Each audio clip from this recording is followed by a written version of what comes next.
ఇది సింహాచలం గోశాలకు వెళ్లే రూటు. అయితే ఇక్కడ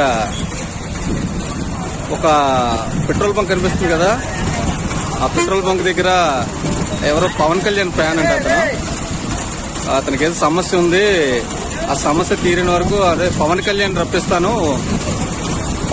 రప్పిస్తానని అంటున్నాడు.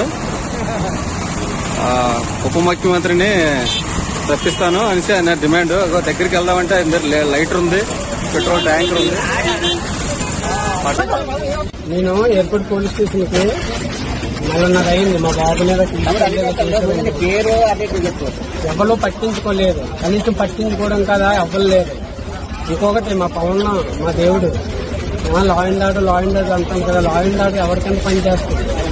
ఒకసారి లా అండ్ ఆర్డర్ అందరూ పెద్ద ఎన్ని ఎక్కేస్తారు, కానీ అది ఎక్కిన పదవి దేనికైనా పనిచేస్తుంది, ఏదైనా ముందు తెలుసుకుని ప్రతిదీ పెట్టాలి.